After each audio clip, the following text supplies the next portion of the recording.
नमस्कार, आप देख रहे हैं एयर न्यूज। 3 दिसंबर 2023 के दिन राजस्थान, मध्य प्रदेश, छत्तीसगढ़ और तेलंगाना के विधानसभा चुनाव के नतीजे सामने आ गए, जिनमें भाजपा ने भारी बहुमत के साथ 3 राज्यों में सत्ता की वापसी की।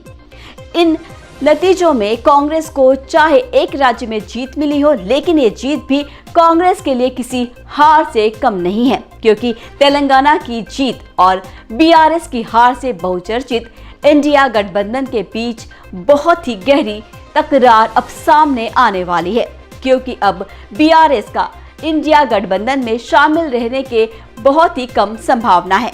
इस जीत के बारे में इतना ही कहा जा सकता है कि अगर इन राज्य में भाजपा की जीत होती हो तो बीआरएस, कांग्रेस और इंडिया गठबंधन को मजबूती मिलती, लेकिन इसे भाजपा की रणनीति ही माना जाएगा कि उन्होंने इस हार के जरिए अपने 2 विरोधी साझेदारों में द्वेष की ऐसी भावना पैदा करवा दी है, जिसका प्रभाव आने वाले दिनों में दिखाई देगा। बाकी इन सब बातों से दूर नतीजों वाली शाम को ही प्रधानमंत्री नरेंद्र मोदी ने एक जनसंवाद के जरिए भाजपा की इस जीत को देश की जीत बताया। आपको बता दें कि प्रधानमंत्री नरेंद्र मोदी ने 3 राज्यों में मिली भाजपा की प्रचंड जीत के बाद बीजेपी कार्यकर्ताओं को दिल्ली में संबोधित किया।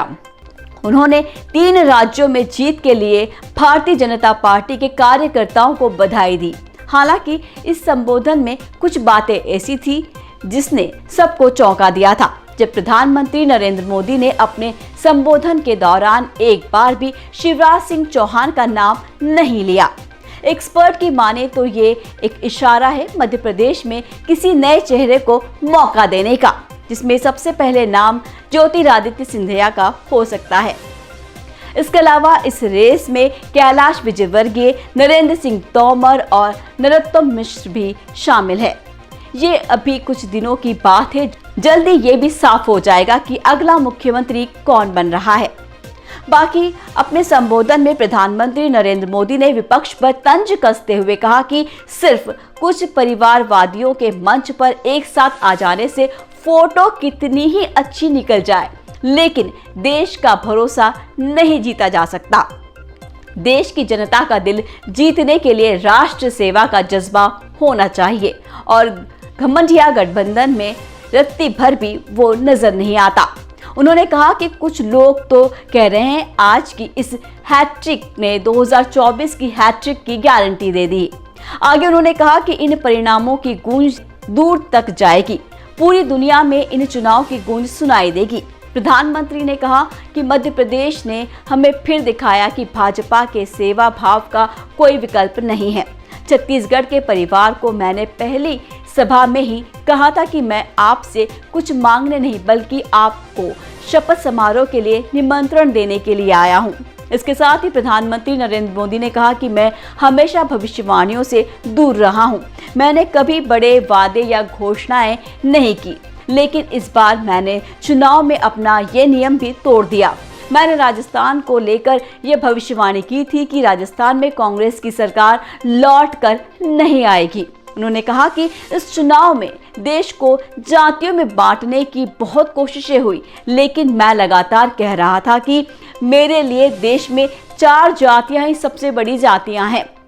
जब मैं इन 4 जातियों की बात करता हूं तो हमारी नारी, युवा, किसान और हमारे गरीब परिवार इससे सशक्त होते हैं और इनसे देश को बल मिलता है। बाकी वो बात अलग है जब भाजपा की जीत 3 राज्यों में से एक राजस्थान में पिछले कई सालों से एक परिवर्तन का रिवाज चला आ रहा है, जहां राज्य की जनता हमेशा 5 साल में सत्ता परिवर्तन करती है।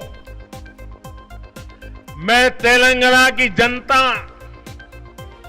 और तेलंगाना के भाजपा कार्यकर्ताओं का विशेष आभार व्यक्त करता हूं। हर चुनाव में तेलंगाना में भाजपा का ग्राफ लगातार बढ़ रहा है। मैं तेलंगाना के लोगों को ये विश्वास दिलाता हूं कि बीजेपी आपकी सेवा में कोई कोर कसर बाकी नहीं छोड़ेगी। भारतीय जनता पार्टी తెలంగాణ అభివృద్ధి కోసం ఎల్లప్పుడూ పని చేస్తూనే ఉంటుంది। आपके विचार से आने वाले दिनों में राजस्थान, छत्तीसगढ़ और मध्य प्रदेश में किसे मुख्यमंत्री की कुर्सी पर बैठाया जाएगा। ये था हमारा आज का खास वीडियो। राजनीति से जुड़ी और भी जानकारियां देखने के लिए हमारे चैनल से जुड़े रहिए। ए न्यूज़ को लाइक, शेयर और सब्सक्राइब करना ना भूलें।